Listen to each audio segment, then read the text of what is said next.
아시는지 모르겠습니다. 시험관이 차를 운행하다가 딱 세우라고 그러죠. 그 다음에 묻습니다. 방금 네가 지나온 길에서 무빙 해저드가 어떤 게 있었느냐 묻습니다. 움직이는 위험 요소가 뭐였느냐. 그러면 앞쪽에서 흰 차가 오고 있었고 뒤에서 오토바이 한 대가 저를 따라오고 있었고 길가에 유모차를 끈 아주머니가 있었고 저 앞쪽에서 건장한 남성 2명이 걸어오고 있었습니다. 이렇게 얘기하잖아요. 그러니까 무빙 해저드 안에는 차나 오토바이도 있지만 사람도 있다고 하는 것이죠. 사람은 무빙 해저드다, 위험 요소다라고 하는 것입니다. 그 무빙 해저드가 여러분 옆에 지금 시팅하고 있다는 거 아십니까? 그분이 폭력을 행사할지도 모르고요, 침뱉을지도 모르고 욕설을 퍼부을지도 모릅니다. 옆에 가만히 계신 분들이 언제 그렇게 돌변할지 모릅니다. 사람이란 참 그런 무빙 해저드가 맞는 것 같습니다. 사울에겐 그런 두려움이 있었습니다. 사울에게는 다윗이 무빙 해저드였습니다. 저 인간이 이러면서 그런 마음을 가졌습니다. 특별한 권력을 가지고 있음에도 불구하고 마음이 늘 다윗 때문에 불편했습니다. 두려움이 많았다는 것이죠. 두려움을 어떻게 해결해야 되는가? 제가 지난주에 영상 하나 보면서 이런 경우도 있구나 생각했습니다. 이동진이라는 청년이 있는데 지금 아직 20대 청년입니다. 이 청년이 고등학교 다닐 때까지만 해도 아주 이렇게 손 들고 질문 한 번 못할 정도의 수줍음이 많았던 청년이었답니다. 그랬는데 이 친구가 두려움을 딱 직면하게 된 첫 번째 사건이 뭐냐 하면 재수라고 하는 것이었습니다.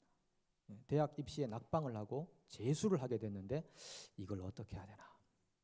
두려움에 직면하여 맞서기로 했습니다. 그래서 하루에 17시간씩 공부를 하기 시작했답니다. 그전에는 그런 에너지가 없었는데 재수가 두려웠죠. 왜?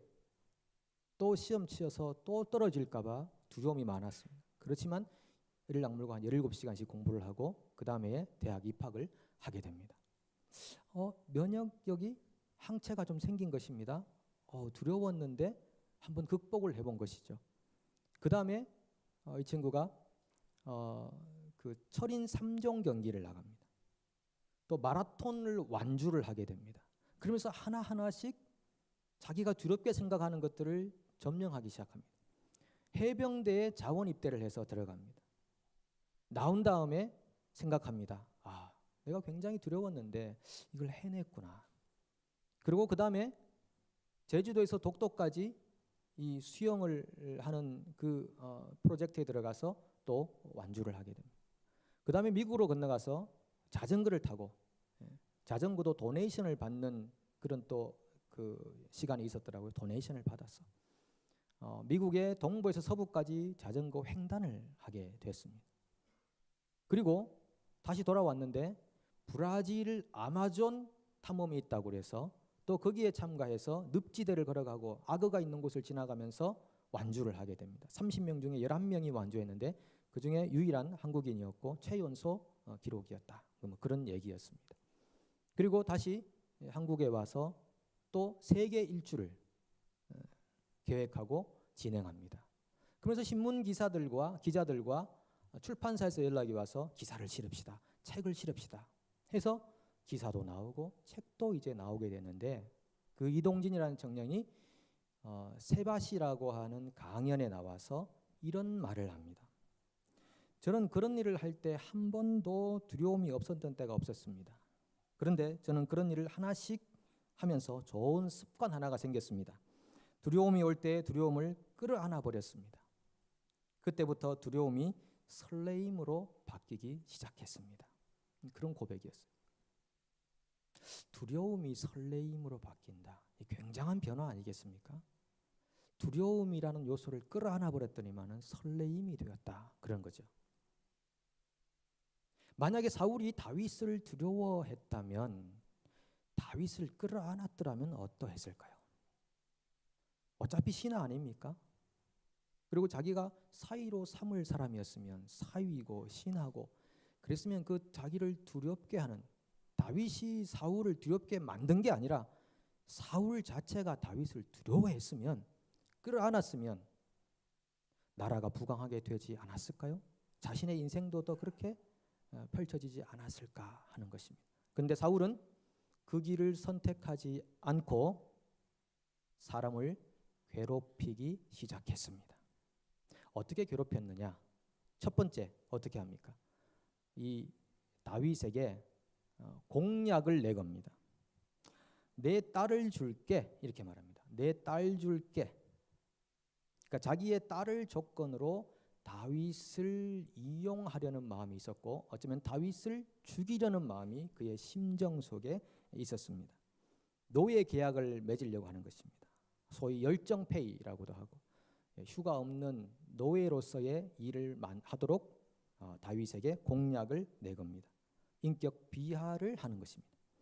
뉴질랜드에서는 비자를 가지고 있어야 됩니다. 그래서 어떤 경우는 이 가게 오너 되시는 분들이 비자 가지고 장난치거든요. 워크 비자라고 하는 노예 계약 비슷한 것을 맺어놓고 법대로 하지 않는 것이죠. 그리고 너 나 아니면 영주권 못 받아 이렇게 소위 갑질을 하는 그런 그 가게 오너들도 있는 것입니다. 다윗이 딱 그런 상황인 것입니다. 내 딸 줄 테니까 이렇게 하면서 공약을 내겁니다. 그러면서 이제 블레셋과 전투하라 이제 그런 말씀이 되겠죠.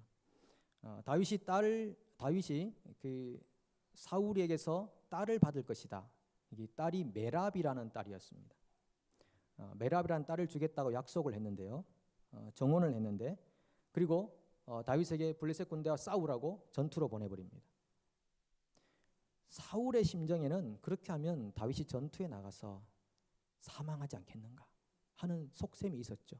근데 다윗이 나가서 용맹하게 싸워서 돌아오게 됩니다. 돌아올 때 사울이 공약한 것은 지켜야 되지 않겠습니까? 그래서 메랍을 딸을 다윗에게 주어야 하는데 공약을 지키지 않습니다. 어떻게 합니까? 그 딸을 아드리엘이라는 사람에게 보내버립니다. 너무 아까운 것입니다. 그러니까 한 번의 전투로 자기 딸을 내어주고 다윗을 사위로 맞는 것이 죽었으면 좋을 뻔했는데 돌아왔으니 어쩔 수 없는데 그러나 딸은 죽이는 싫고 딸을 다른 데로 시집 보내버립니다.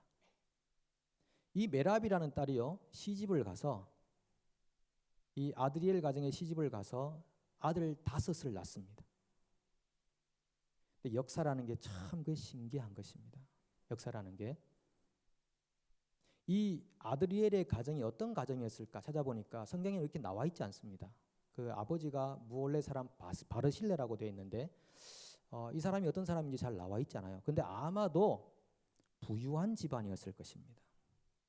예나 지금이나 부라고 하는 것이 힘으로 작용하고 교만을 낳는 것이거든요. 그래서 이 가정으로 시집을 보냈는데 그리고 그 가정에서 5 아이를 낳았습니다.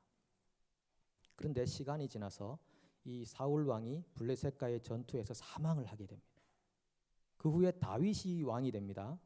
다윗이 왕이 되어서 통치하던 기간에 3년 동안 비가 오지 않는 것입니다. 기근입니다. 그래서 하나님 왜 비가 안 옵니까? 왜 기근이 옵니까? 라고 했을 때 하나님께서 야, 저 기브온 사람들이 너희를 축복하지 않는다. 기브온 사람들이 흘린 피 때문이다. 이렇게 말합니다. 그게 뭐냐면 사울이 기브온 족속을 죽였거든요. 왜냐하면은 이 기브온 족속을 죽이지 말아야 하는 이유가 있다면 여러분 아시는 분도 계시지만은 여호수아 시대 당시에 이스라엘과 기브온 족속이 화친을 했었거든요. 그래서 나무 패고 물 깃는 족속으로 살게 만들었다는 거죠. 원래는 가나안 땅에 사는 이방 족속을 다 멸해야 됐었는데 멸하지 않고 속아서 화친을 맺었고 그 사람들은 손을 대면 안 되는 계약 상태에 있었던 것이죠. 근데 사울이 그 계약을 깨고 기브온 족속을 죽인 것 때문에 너희 땅에 3년간 기근이 있다. 이런 말씀을 듣게 됩니다. 그래서 다윗이 기브온 사람들을 찾아가요.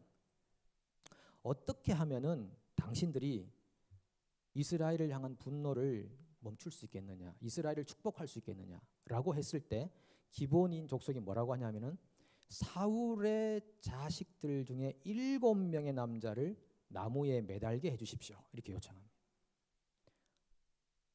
그걸 하나님도 수용하시고 다윗도 수용할 수밖에 없었습니다. 그래서 다윗이 7명의 아들을 찾습니다. 그 중에 이 사울의 아들 2명하고 사울의 딸 메랍의 아들 5명이라고 말씀드렸죠. 그 5명을 내어줍니다.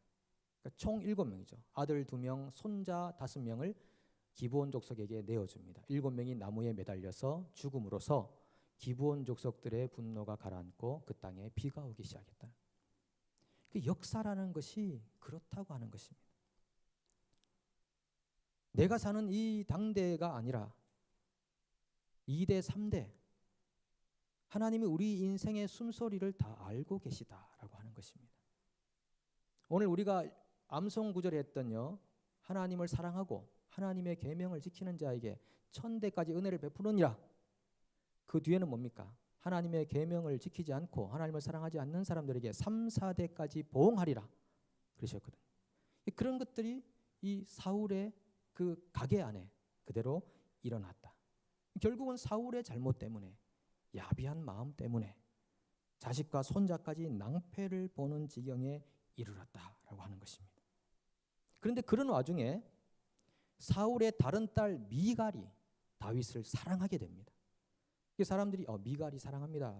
사울이 그걸 알고 또 이 딸을 이용하려고 마음을 먹습니다. 21절에 보면 내가 딸을 그에게 주어서 그에게 올무가 되게 하고 블레셋 사람들의 손으로 그를 치게 하리라.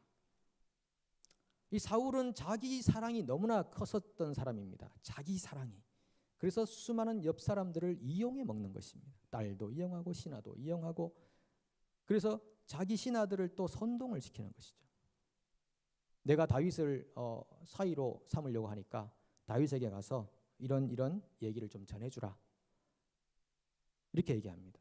그리고 사울이 다윗을 불러서 야, 네가 이제 나의 사위가 될 세컨 오퍼튜니티를 갖게 되었다. 정말 뻔뻔스러운 이야기지 않습니까? 예, 첫 번째 딸을 주지 않고 다른 데로 시집 보내놓고 그리고 이번에 와서는 자, 2번째 찬스를 가지고 있다. 이렇게 얘기합니다. 올무에 걸려서 죽게 하겠다라는 것이었죠. 그리고 신하들을 막 해서 어쨌든 다윗이 자기의 오퍼를 받아들이도록 계속 이제 부추기기 시작합니다. 그러니까 신하들이 야, 너 다윗 충분히 사울 왕의 사위가 될 가능성이 있어. 가능성이 있어. 이렇게 얘기를 하게 되죠. 그때 다윗이 말합니다. 야, 이 사람들아, 왕의 사위가 되는 것이 그리 간단한 일인 줄 아느냐.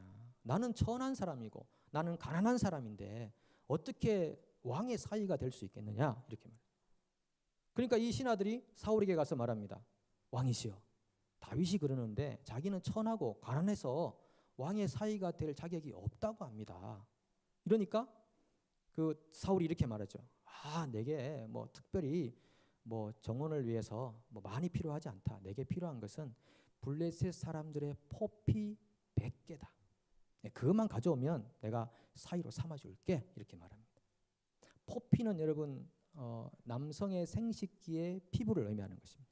그러니까 전쟁에서 100명 죽여가지고 그 포피를 가져오면 내가 사위로 삼는다. 계속 적진으로 다윗을 몰아가는 것을 보게 되죠. 그래서 결국은 이 다윗이 전쟁터로 나갑니다. 부하들이 끌고 나가서 200개를 가져옵니다. 포피 200개를 가져와서 사울에게 바칩니다. 자, 그때 사울의 심정이 어땠느냐?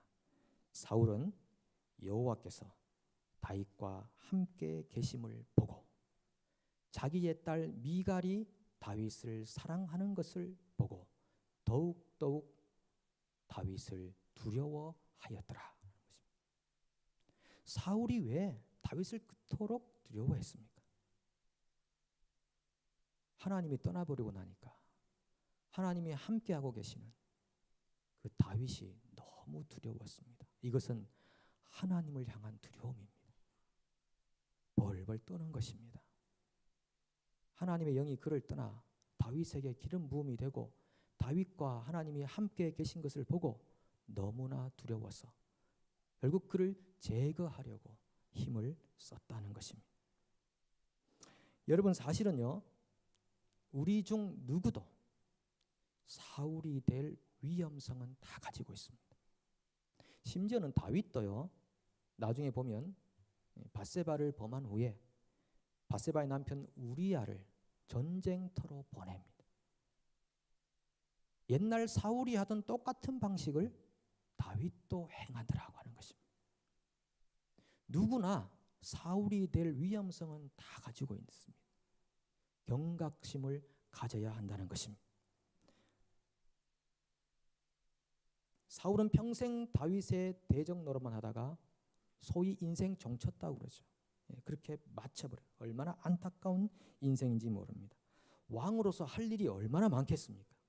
나라를 부강하게 만들고 백성들을 평안하게 하고 무역도 마찬가지, 경제, 정치, 사회, 문화 얼마나 많은 것들을 해야 할 텐데 그는 단 한 사람이 두려워서 그렇게 행동했습니다. 그의 비석에는 아마 다윗의 대적 잠들다 이렇게 적혀지지 않았을까요? 그의 평생의 인생을 한마디로 다윗의 대적 잠들다 이렇게 적혀지지 않았을까 하는 것입니다. 그런데 여러분 생각해 보십시오. 이 29절을 보면요, 이렇게 말합니다. 사울이 다윗을 더욱 두려워하여 평생에 다윗의 대적이 되니라 이렇게 말합니다. 사울이 다윗의 대적이지 다윗이 사울의 대적이 아니란 말입니다. 이 말은 무슨 말입니까? 사울이 다윗에게 원수 노릇한 거지 다윗이 사울에게 원수 노릇한 게 아니다, 그 말씀입니다. 우리가 평생 살아가면서 사울처럼 누군가에게 원수 노릇할 필요가 없다는 것입니다. 우리를 괴롭히는 우리의 대적이 있을 수는 있으나 내가 누군가를 괴롭혀 그 사람의 대적이 되지는 말아야겠다라고 하는 것입니다. 오늘 사울의 인생을 통해서 우리가 어떤 삶을 살 것인가를 고민해봐야 되지 않겠나고 하는 것입니다. 나치 선동가였던 괴벨스라는 사람이 있죠. 히틀러 딱 옆에 붙어가지고 철저하게 국민들을 속여온 선동가였던 괴벨스라는 사람이 어록을 많이 남겼죠. 어떻게 하면 사람들의 마음을 확 사로잡을 수 있는가. 그 중에 어록 중에 이런 말들이 있습니다. 거짓말은 처음에는 부정되고 그 다음에는 의심받지만 되풀이하면 결국 모든 사람이 믿게 된다. 이게 선동가의 이론입니다. 두 번째, 거짓과 진실의 적절한 배합이 100%의 거짓보다 더 큰 효과를 낸다. 그 다음에 나에게 한 문장만 달라 누구든 범죄자로 만들 수 있다. 이 사람이 그렇게 2차 세계대전 가운데 독일 국민들을 속이고 히틀러를 그렇게 옆에서 돕고 그렇게 살았었습니다. 그렇게 살다가 이 독일 사람들은 정말 광신적인 사람들이 되도록 만들어버렸죠. 심지어 지금 2차 세계대전에서 패전하고 있는 상황에서도 국민들은 다 독일이 승리할 것이라고 믿을 정도의 그런 상태였다고 합니다. 그런데 그가 아내와 6명의 아이들을 데리고 히틀러가 사망한 후에 포위된 벙커 안에서 동반 자살로 인생을 마감했다라고 하는 것입니다.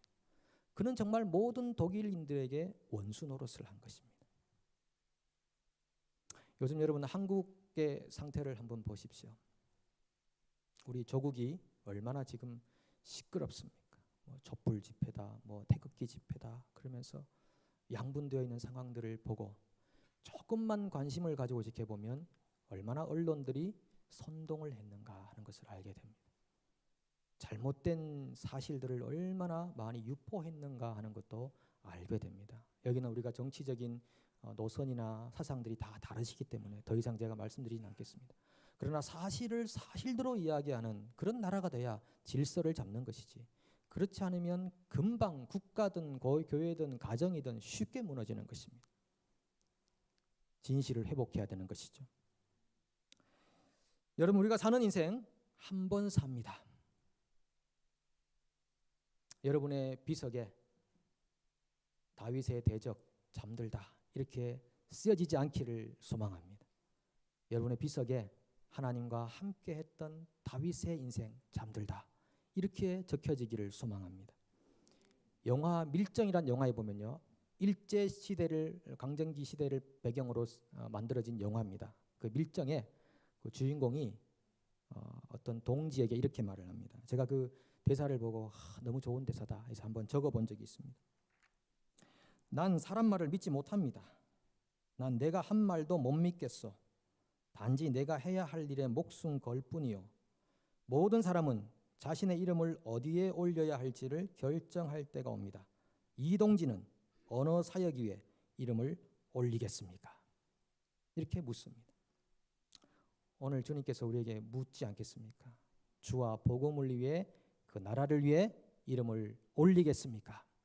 이렇게 묻고 있는 주님의 음성이 여러분의 귀에 들리기를 바라고 우리가 남은 인생 주의 진리를 위해 복음을 위해 하나님의 나라를 위해 힘쓰고 애쓰는 그리하여 여러분의 비석 안에 하나님의 사람 잠들다 이렇게 적혀지기를 간절히 소망합니다. 네, 함께 기도합니다. 아버지 하나님, 우리가 사울의 인생을 반추해 보았습니다. 주님, 우리가 언제라도 사울 될 수 있는 위험성이 있다는 것을 알게 도와주시기 원하고 깨어서 다윗과 같은 인생을 경영하도록 인도하여 주시옵시고 우리가 주와 복음을 위해 헌신하며 살도록 도와주시고 늘 깨어 기도함으로 마귀의 유혹을 이길 수 있게 도와주시옵시고 우리 교회 안에 국가 안에 하나님의 질서와 정결함을 회복하게 하여 주시옵소서. 예수님의 이름으로 기도합니다. 아멘.